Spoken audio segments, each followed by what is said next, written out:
शेवग्याच्या शेंगा फक्त चविष्टच नाही तर हेल्दी सुद्धा असतात. तसं बघितलं तर आपल्या आहारामध्ये शेंगांचा नेहमीच समावेश झाला पाहिजे.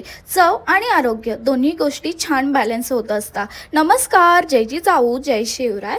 छान शेंगा स्वच्छ धुवून घेतल्या, त्यानंतर व्हिडिओमध्ये जसं दाखवलं त्याप्रमाणे कट केलं. कढईमध्ये पाणी आणि चवीनुसार मीठ ॲड केलं. शेंगा छान बॉईल करून घेतल्या जोपर्यंत शिजत नाही तोपर्यंत. यासाठी लागणारे मसाले म्हणजे कोथिंबीर, मिरची, लसण, अद्रक, कांदे, डाळ, खोबरं, शेंगदाणे, खसखस आणि धणे ह्या सगळ्या गोष्टी आपल्या क्वांटिटीनुसार घ्यायच्या आहे. आणि कोथिंबीर, मिरची, लसण, अद्रक हे एकदा पेस्ट करून घ्यायचे आहे. त्यानंतर बाकीची पेस्ट करायची आहे. या सगळ्या गोष्टी छान शॅलो फ्राय करून घेतल्या होत्या. आणि हो, व्हिडिओ आवडला असेल तर लवकर जाऊन लाईक, शेअर, सबस्क्राईब करा अशाच नवीन नवीन रेसिपीजसाठी. आणि त्याबरोबरच लवकरच स्किन केअरचे सुद्धा व्हिडिओ घेऊन येणार आहे. कढईमध्ये तेल ॲड केलं, त्यानंतर लसण, अद्रक, कोथिंबीर, मिरची याची पेस्ट ॲड केली, ती छान होऊ दिली. त्यानंतर कांद्याची पेस्ट ॲड केली, तीही छान होऊ दिली. यामध्ये काही बेसिक मसाले टाकले होते जसं की काश्मीरी लाल पावडर, धनिया पावडर, किचन किंग मसाला आणि गरम मसाला. तुम्ही ह्या सगळ्या गोष्टी तुमच्या क्वांटिटीनुसार घ्यायच्या आहे. ज्या बॉईल केलेल्या शेंगा आहे